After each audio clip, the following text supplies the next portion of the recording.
Abel também, pode chegar aqui um pouquinho. Queria agradecer pela vossa vida também, por muitos anos de ministério, muitos anos a edificar vidas. E eu sei o que é custoso, o quão difícil é, o quão desgastante é edificar outras pessoas. E eles têm dedicado a vida deles a servir na igreja, no desafio jovem, lidando, doutora Bertina, com toxicodependentes, alcoólicos, pessoas desajustadas. E realmente é para nós um privilégio ter-vos aqui, uma bênção poder ter-vos aqui. Sintam-se bem-vindos. Muito obrigado por terem vindo e poderem partilhar dos vossos corações e das vossas vidas, acima de tudo, conosco. Se o Abel quiser dizer alguma coisa, vocês estão à vontade.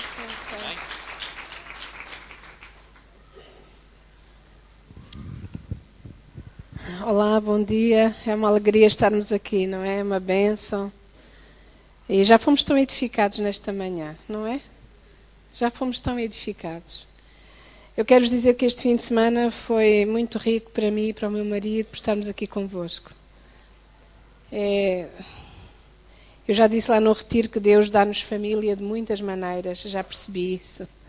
E cada vez que nós estamos com irmãos que não conhecemos, vemos a nossa família acrescentada e louvamos a Deus por isso. E este fim de semana foi tão enriquecedor para nós e está a ser ainda. E eu estou feliz por estar aqui convosco. Eu agradeço mais uma vez ao pastor Jacinto e à pastora Eunice esta oportunidade. Há um tempo atrás fomos convidados, esta já não é a primeira vez que somos convidados, mas depois meu marido estava com uma grande gripe, não viemos. Mas este ano, graças a Deus, foi possível vir e estar aqui convosco. Graças a Deus. E eu estou feliz por estar aqui e feliz pelo tempo que passámos ali em Albufeira. E hoje nós vamos refletir um pouquinho sobre família. Eu gosto muito de falar sobre família e também porque é um tema que está próximo de todos nós, não é? Eu sou psicóloga e eu podia trazer um tema muito complicado. Até podia trazer uma palavra que poucas pessoas aqui soubessem o que quer dizer. E vocês iam todos ficar muito impressionados. E o que será que aquilo quer dizer? Mas não, eu venho falar sobre família. Todos sabemos o que é que família quer dizer, não é? Porque família é algo tão próximo de nós. Todos temos uma família. Então é um tema próximo. E eu estou feliz porque estou a falar de um tema próximo, um tema que diz respeito a todos nós. E eu gostaria de abrir convosco as Bíblias no Evangelho de São Mateus, no capítulo 5. Nós vamos ler umas palavras de Jesus. Antes de ler, porém, eu gostaria de dizer-vos que vou falar de família, mas eu própria tenho uma família. Tenho uma família de origem. Eu sou a mais velha de 4 filhos. E o meu marido também é o mais velho de 4 filhos. Uma coincidência. Nós estamos casados há 27 anos. E nós temos 2 filhas, a Andreia e a Melissa. E eu já expliquei no retiro que ambas nos foram dadas por um Deus grande, que só nos dá coisas boas. A maneira de nos oferecer é que foi um pouquinho diferente. Então a nossa filha mais velha, nós diríamos que é a nossa filha biológica, nasceu mesmo daqui, parecida connosco, naturalmente. E a nossa filha mais nova é adotiva, ela é chinesa, e, portanto, tem os cabelinhos pretos, lisos, e os olhinhos assim, ligeiramente. Uma menina linda. Que Deus nos deu também a nossa filha. Nós adotámos-la quando ela tinha 10 meses. Era uma bebê, agora tem 19 anos e é um bocado mais alta do que eu. Ela queria chegar à altura do pai, mas eu acho que não está a conseguir. Ainda falta um bocadinho. Ela, mãe, tu achas que eu vou ficar à altura do pai? Ela bem queria. E ela faz por isso. Ela alimenta-se muito bem. Mas já disse, filha, eu acho que não vai chegar à altura do pai. Então lá em casa o pai é o mais alto, depois é a minha filha mais nova, depois é a minha mais velha e eu sou a mais pequenina da família. Mas isto é só para terem uma ideia da família que nós somos. E eu quero vos dizer que as minhas filhas são ambas apaixonadas por lagos. Mais precisamente pela Praia da Luz e por aí. Quem é que não gosta de lagos, de resto, não é? Eu vivi aqui quando era pequena, dos 4 aos 6 anos eu vivi aqui em Lagos, vivíamos no bairro de Santo Amaro, quando o meu pai era pastor aqui, meu pai foi pastor em Lagos, em solteiro e depois casado também. Então pronto, Lagos diz muito e diz muito também para esta igreja onde eu estou nesta manhã e por todos os amigos que eu já tinha e ainda acrescentei mais neste fim de semana. Graças a Deus. Nós vamos então ler a palavra de Deus. No Evangelho de São Mateus, no capítulo 5, palavras de Jesus, diz assim, no versículo 14. Vamos ler do 14 a 16. Jesus disse assim, vós sois a luz do mundo. Não se pode esconder uma cidade situada sobre um monte. Nem os que acendem uma candeia a colocam debaixo do alpendre, do alqueire, mas no velador, e assim ilumina a todos os que estão na casa. Assim resplandeça a vossa luz diante dos homens, para que vejam as vossas boas obras e glorifiquem a vosso Pai, que está nos céus. Palavras preciosas. Sabem, Jesus nunca desperdiçou palavras. Eu, olhando para mim própria, tenho que admitir que já houve alturas na minha vida que eu desperdicei palavras. Talvez disse palavras que não tiveram utilidade nenhuma. Jesus nunca fez isso. Todas as palavras que ele disse foram oportunas, poderosas, cheias de vida. E estas palavras também são palavras de Jesus. E nesta passagem, Jesus diz que nós somos o quê? Somos a luz do mundo.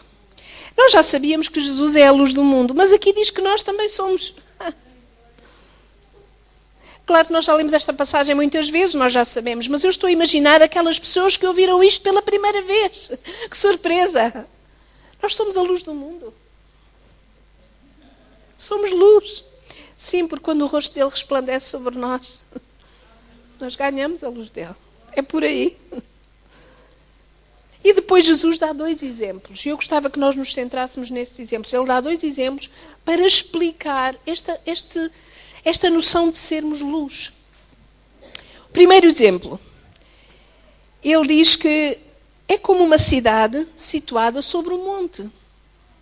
Uma cidade sobre um monte, de noite, com aquelas luzinhas todas acesas, é uma cidade que se vê a muitos quilómetros de distância, porque está situada sobre um monte e, ao ser iluminada à noite, ela é vista por milhares de pessoas ao redor. Porque está situada lá em cima. Até se for uma cidade no litoral, até os barcos lá no meio do mar, eles conseguem ver aquela cidade. Porque ela está situada sobre um monte. É um exemplo de uma luz que alcança milhares de pessoas. Uma cidade sobre um monte pode ser vista por milhares de pessoas à volta, porque ela está lá em cima. E quando eu leio este exemplo que Jesus deu, eu acho que é um exemplo imponente. Sabe o que é que me faz lembrar? Aqueles ministérios que alcançam milhares de pessoas pelo mundo inteiro. São como uma luz que chega tão longe. Não é? Ministérios na rádio, na televisão, em que levam a palavra de Deus a tanta gente longe. Mas depois vem a seguir um outro exemplo. Parece um exemplo mais modesto, pequenino. Jesus a seguir dá um outro exemplo. Fala de uma luz a brilhar dentro de uma casa. Diz que a luz não se pode esconder. Ela tem que ficar no velador, num sítio alto, que todos possam ver para iluminar todos os que estão dentro de casa. Parece um exemplo mais modesto, comparado com a luz no cimo do monte. Esta luz dentro de casa só ilumina quem estiver dentro de casa. Estamos a falar de quantas pessoas? 4, 5, 6 pessoas. Comparada com o outro exemplo, parece um exemplo modesto. Mas Jesus disse, assim resplandeça a vossa luz. Eu quero vos dizer, eu desejo resplandecer dentro da minha casa. O que é que importa? Eu estar envolvida num ministério que eu diga assim, estamos a alcançar milhares de pessoas. Se eu não brilhar dentro da minha casa. Este exemplo não é modesto, não é inferior ao outro, simplesmente é diferente. Que Deus nos dê a graça de brilharmos dentro do nosso lar. Eu desejo tanto isso. Deus sabe. Que o Senhor me ajude a ser luz. Quando oro com as minhas filhas, quando conversamos os dois, quando oramos, quando pensamos que decisão tomar em relação a várias áreas da vida, que o Senhor nos ajude a ser luz. Não porque eu seja muito importante ou muito capaz, mas que a sua luz possa brilhar através de mim. Deus chama-nos a sermos luz dentro da nossa casa, junto da nossa família. Eu acho que há de ser tão triste nós tentarmos alcançar pessoas lá fora e não alcançarmos a nossa família. Ele chama-nos a sermos uma luz dentro da nossa casa. O que é que isto significa? Significa tanta coisa. Transmitirmos alegria, transmitirmos calor, transmitirmos direção, transmitirmos presença de Deus, graça de Deus, misericórdia. Olha, eu dou graças a Deus por todas as pessoas que Deus tem usado como luz na minha vida. Eu estou a falar com elas e eu sinto Deus a iluminar o meu caminho através do que elas estão a dizer. Que Deus me dê a graça de eu poder cumprir este exemplo mais pequenino. E sabem, se a luz de Deus brilhar em cada casa aqui representada, nós vamos ser a cidade sobre o monte, porque em cada casa vai haver uma luzinha. E de repente vamos alcançar milhares de pessoas. Vocês já viram que o primeiro exemplo é a multiplicação do segundo exemplo. O segundo é uma casinha com a luz e o outro é uma cidade que é formada por casinhas que têm a luz lá dentro. E talvez vocês estejam a pensar, mas Bertina, o que é que isso quer dizer, iluminar a minha casa? Olha, deixa que Deus fale contigo. Porque há lares em que iluminar pode significar uma coisa e há outros lares em que há outra área a precisar. Cada família tem as suas necessidades próprias, a sua maneira própria de se organizar. Como psicóloga, eu trabalho com algumas famílias e antes de eu fazer o que quer que seja, eu tento perceber como é que aquela família funciona. Qual é o índice de funcionalidade, como é que eles estão organizados. E Deus sabe quais são as áreas que precisam de brilhar mais dentro da nossa casa. Ele sabe quais são. E eu gostava muito de pensarmos em família nesta perspectiva, sermos luz na nossa casa. Não é sermos os mais importantes, nem os mais espertos, nem os que mandam mais, mas sermos luz. Uma luz dentro de casa. Até pode acontecer haver aqui irmãos que dentro de casa têm alguém que ainda nem conhece o Senhor. Ai, que a sua luz brilhe, que possa transmitir luz àquela vida que ainda não tem luz lá dentro da sua casa. Que Deus nos mostre como fazê-lo. Eu gosto muito de falar sobre família, gosto muito de pensar em família. E sabem, quando eu penso em família, eu penso em tantas coisas. No fundo, o que é uma família? Uma família é tanta coisa. Olha, uma família são semelhanças físicas, não é? Há pouco estava a olhar para o vosso filho, que eu não conhecia bem, e estava a dizer, Bela, é parecido, acho que é. Estávamos a ver as parecenças, achámos mais parecido com o pastor Jacinto, não sei o que é que as outras pessoas dizem, mas sim, acho que é mais o pai. Ser família é isto, é sermos parecidos, não é? Este fim de semana houve aí alguns irmãos que conhecem os meus pais e disseram que acham parecida com o meu pai. Muitas pessoas me dizem isso, mas também já houve algumas que disseram que eu sou exatamente a minha mãe, então olha, eu fico na dúvida. Mas ser família é isto, é semelhanças físicas. Mas ser família é muito mais do que isso, é a mesma bagagem genética. Ser família é estarmos todos de pijama em casa, não é assim? É aquela intimidade, aquela proximidade. Ser família são hábitos, maneiras de fazer as coisas, tradições de família, história de família. Cada família aqui tem uma história. E se nós começássemos cada um de nós a contar a história da nossa família, quantas histórias bonitas haveria aqui para contar. Aliás, quase fizemos isso no retiro, não foi? Tiveram que foi ser histórias abreviadas.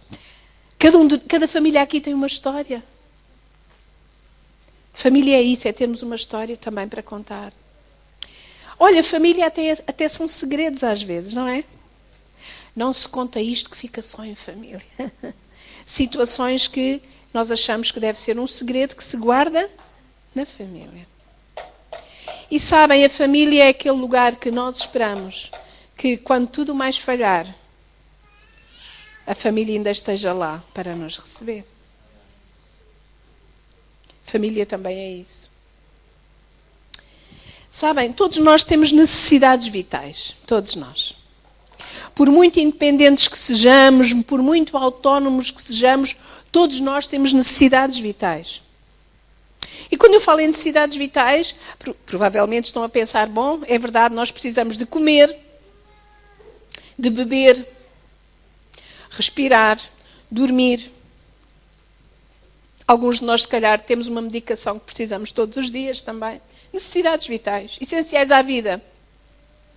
Mas eu quero vos dizer que há outras necessidades vitais. Nós precisamos nos sentir amados, precisamos nos sentir aceites, acolhidos, valorizados, desejados. Um sentimento de pertença. E a família é o lugar onde, antes de mais, nós esperamos ver essas necessidades supridas. Nem sempre são, é verdade. Mas é aí que nós esperamos que essas necessidades sejam supridas. E são necessidades vitais. Algum de vós poderá pensar, Bertina, mas essas necessidades são vitais, sentir-me amado, apreciado, acarinhado, desejado. Vitais quer dizer que se eu não tiver isso, morro, não é? São vitais? Sim, são vitais. Aqui há tempos eu li uma frase que não me esqueci mais, dizia assim, o que é triste é morrer aos 20 anos e ir a sepultar aos 80. Entretanto, andámos por aí, mas não tínhamos vida. Respirávamos, comíamos, bebíamos, até nos ríamos de uma boa história, de uma boa anedota. Mas dentro de nós não havia vida. Deus quer que nós vivamos de uma forma abundante. E aí, esta necessidade que eu estou a dizer é uma necessidade vital. O que é que transformou a nossa vida? Foi nós sentirmos-nos amados por um Deus grande, não foi isso? Foi isso que gerou mudança. Eu lembro quando eu conheci Jesus verdadeiramente, o que mais me impressionou foi o carinho dele por mim. Foi ele gostar de mim. Quando às vezes havia situações que eu própria não gostava de mim, mas ele amava-me como eu era. O amor tem um poder tão grande de fazer tanta coisa na nossa vida. Então, sermos amados é uma necessidade vital. E é esperado que na família nós sintamos esse carinho, esse amor. É esperado. Nós precisamos de amor para viver. Precisamos verdadeiramente de amor. E sabem, nesta manhã, eu gostava que nós definíssemos desde já qual é o sentimento predominante em nós quando pensamos em família. Eu não sei qual é o sentimento que veio sobre vós quando eu falo sobre esta palavra, família. Não sei qual é o sentimento que predomina em vós. O que é que sentem? Mas eu nesta manhã gostava de vos desafiar a um sentimento que eu acho que é muito importante quando nós falamos em família. Eu gostava que se apoderasse de nós um sentimento profundo de gratidão. Obrigada, Senhor, porque eu tenho uma família. É verdade que às vezes discordamos uns dos outros. Às vezes um diz que é branco, o outro diz que é preto e depois o outro ainda vem dizer que é cinzento. Não concordamos, discutimos, às vezes até levantamos a voz. Às vezes irritamos-nos uns com os outros. Mas é a nossa família. Nesta manhã vamos ter um sentimento de gratidão pela nossa família. Não somos perfeitos e às vezes não oferecemos o melhor uns aos outros, mas temos uma família, sabem? Eu tenho trabalhado, ao longo do meu percurso profissional, eu tenho trabalhado com muita gente que não tem família. Talvez por isso eu sinta isto de uma forma muito, muito predominante na minha vida. Eu já trabalhei com muitas pessoas que não têm família. Eu trabalhei numa prisão durante muitos anos e eu lembro-me de alguns que estavam lá presos que nunca eram visitados. Nunca. E vocês estão a pensar, talvez pessoas de mais idade já não tinham família. Não, eu lembro-me de jovens. Eu lembro-me de um jovem, não me esqueço esse rapaz, que quem o visitava era uma senhora que tinha sido empregada numa instituição onde ele tinha estado quando era adolescente. E afeiçoou-se a ele. Ia lá vê-lo e levar-lhe uns mimos. Porque não havia visitas de ninguém da família. Lembro-me de um recluso que faleceu, no funeral estávamos nós, os funcionários, o diretor e alguns guardas prisionais. Onde é que estava a família daquele homem? No desafio jovem, nós temos lá indivíduos que, onde é que está a família? Eu durante algum tempo fiz serviço, trabalhei no Lar de Betânia, que alguns irmãos sabem que o que é um orfanato evangélico. Orfanato, mas a maioria não são órfãos. Têm pai e têm mãe, mas estão ali porque estão desprovidos desse apoio. Eu li crianças que nunca alguém visitou.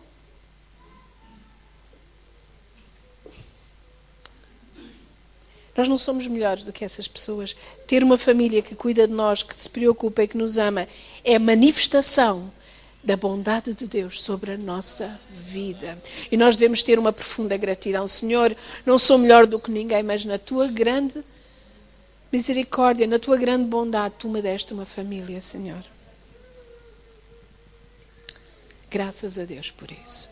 Obrigada pela minha família, Senhor. Às vezes andamos às turras, não concordamos, mas ainda é a minha família. São as pessoas que eu tenho, são as pessoas... Sabem, às vezes nós erramos uns com os outros. Eu tenho que admitir como mãe, às vezes eu erro. E às vezes até erro a pensar que estou a fazer uma grande coisa. Já aconteceu eu fazer certas coisas que depois... Eu pensei, fiz mal, mas pensei que estava a fazer bem. Até foi com boa intenção, mas fiz mal. Às vezes as minhas filhas dizem, mãe, tu és um bocado mãe galinha. Mas eu já lhes disse, vocês também vão ser. Sabem porquê? Porque eu já começo a perceber isso. Por exemplo, a mais velha tem uma proteção sobre a mais nova que eu já pensei, espera lá, se como irmã tu és assim, deixa lá quando fores mãe, depois nós vamos conversar. Há certas coisas que nós só entendemos quando formos grandes. Por isso, vamos estar gratos pela nossa família, não porque é uma família de gente perfeita, mas porque é a nossa família. E quando tudo mais falhar, nós ainda esperamos que seja a nossa família a estar lá. Agora, na família, nós amamos-nos ou não? Amém. Está aqui uma irmã que fala por todos nós. Amém, não é, irmã? Amém. Claro. É mesmo isso. Mesmo com lutas, nós amamos-nos. Eu quero vos dizer que eu amo muito as minhas filhas. Mas eu não precisaria dizer isso. Porque todos os que aqui estamos e que somos pais e mães, todos amamos muito os nossos filhos. E se eu disser, eu amo muito as minhas filhas, os irmãos vão dizer assim, olha, grande novidade. Todos nós amamos os nossos filhos. Claro que amamos os nossos filhos. As dores deles doem-nos muito mais do que as nossas, ou não?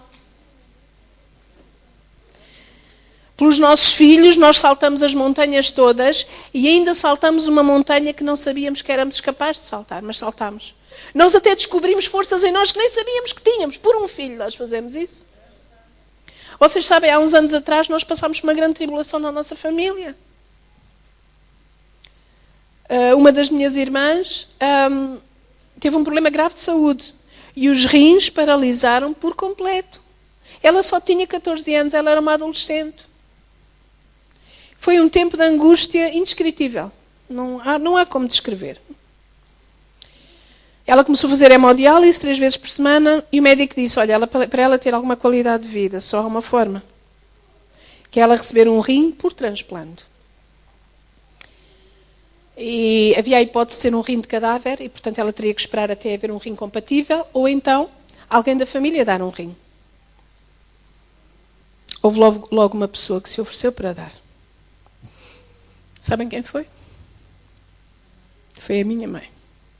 Nós começámos a chorar. Porque a minha mãe já tinha feito algumas operações, não era propriamente aquela pessoa que nunca tivesse passado nada na vida, e mais uma operação daquelas. Assim. E ela disse, vocês não chorem. Eu lembro-me tão bem, ela disse, não chorem. Não me custa nada dar um rim, porque por ela eu dava a minha vida. Portanto, dar um rim não tem importância nenhuma. De onde é que vem esta força toda? Ela era a mãe dela. Às vezes há situações que nós pensamos, de onde é que vem tanta força? É porque é o meu filho, é porque é a minha filha. Nem conseguimos explicar.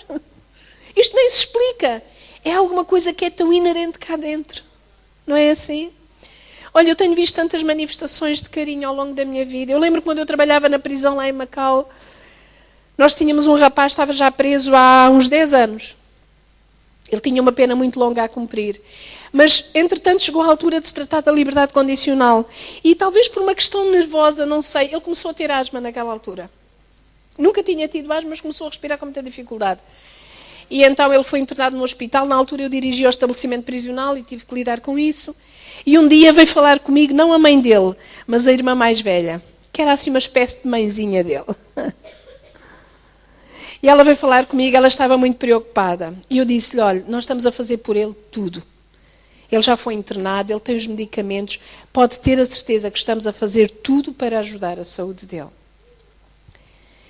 E ela estava tão aflita, e a certa altura ela disse-me uma coisa que eu nunca mais esqueci. Ela disse, sabe, Quem me dera poder ficar no lugar dele.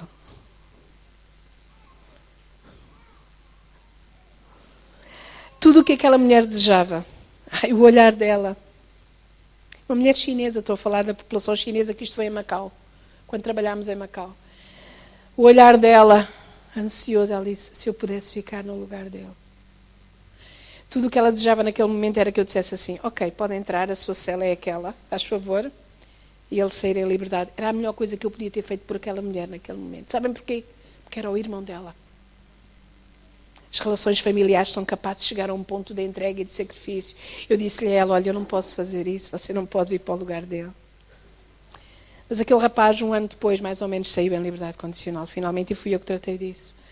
Mas, sabem, o amor é capaz de nos levar a fazer aquilo que nós... É quase impensável. E ao longo da minha vida profissional eu tenho visto manifestações de carinho de pais para com filhos e de filhos para com pais, uma coisa incrível. Ser família é algo extraordinário, não é? Mesmo às vezes com dissabores, com problemas, mas é algo extraordinário. Agora, deixem-me dar-vos aqui um pequeno exemplo. Vamos supor que o pastor Jacinto nos dava um trabalhinho a fazer. Distribuía por nós uns lápis e umas folhas brancas e mandava-nos para as ruas de Lagos a fazer um inquérito. Não é? Era um inquérito que ele queria que nós fizéssemos. Então nós íamos pelas ruas de Lagos e íamos perguntar às pessoas que encontrássemos na rua. Olha, se soubéssemos inglês ainda melhor. Íamos perguntando aí aos estrangeiros e tudo. Toda a gente entrava no nosso inquérito. E nós faríamos esta pergunta. Você ama os seus filhos? Esta era a pergunta. E só podiam responder sim ou não. Que respostas iríamos ter? Sim. Uma folha cheia de sims. Chegava a uma altura que já era monótono. Dizia, não pergunta mais ninguém. É sempre a mesma coisa. Aliás, eu acho que até havia pessoas que talvez ficassem um bocadinho incomodadas. Essa pergunta faz-se. Claro que amo os meus filhos. E nós chegávamos aqui ao pé do pastor Jacinto e dizíamos, olha, uma folha cheia de sims. E o pastor dizia assim, muito bem, então amanhã vocês vão voltar para a rua com outro inquérito. Voltava a entregar-nos umas folhas brancas e uns lápis e dizia, agora vocês vão perguntar uma outra coisa. Vão andar pela rua e vão perguntar assim. E a resposta só pode ser sim ou não. E a pergunta vai ser esta. Sempre se sentiu amado pelos seus pais?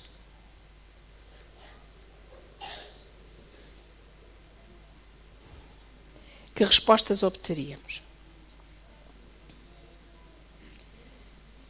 Agora já não há certezas. Agora já não há certezas.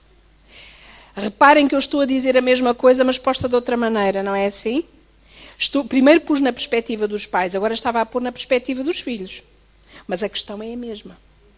O que é que isto significa? Significa que os pais sempre têm a certeza de que amam os filhos. Mas os filhos nem sempre têm a certeza de ser amados pelos pais. Foram vocês que me disseram, não fui eu que disse. Não foi assim? Então, deixem-me dizer-vos uma coisa. Nós não podemos dormir descansados apenas porque temos a certeza de que amamos os nossos filhos. Nós temos que ter a certeza que eles sabem que nós os amamos. Nós temos que nos assegurar de que a mensagem do nosso amor está a chegar aos nossos filhos. Olha, eu vou-vos dizer, às vezes eu faço questão de dizer às minhas filhas quanto eu as amo.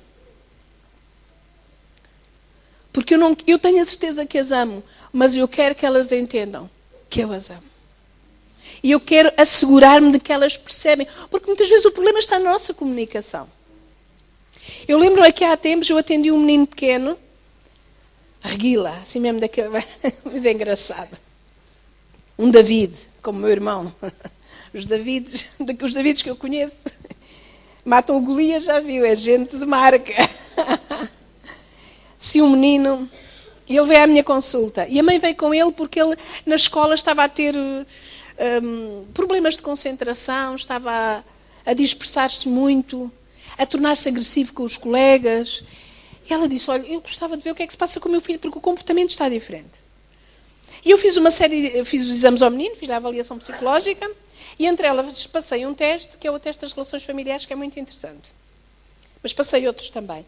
E quando eu passei aqueles testes todos, ficou evidente de que uma das questões que aquele menino não tinha resolvidas era a relação com o pai. Porque os testes psicológicos evidenciavam de que ele achava que o pai não gostava dele. Bom, chegou o dia de dar o resultado do exame aos pais, não é? Sempre um dia delicado. Os pais vieram à consulta. E às outras consultas o menino veio sempre sozinho com a mãe. Mas no dia de saber os resultados, o pai estava lá, porque eu acho que ele queria saber o que é que a psicóloga andou ali a descobrir no meu filho. E eles estavam os dois na consulta. E eu primeiro falei de outros aspectos da personalidade do menino, mas depois, a certa altura, eu disse, olha, há aqui mais um aspecto que eu gostava de perceber melhor.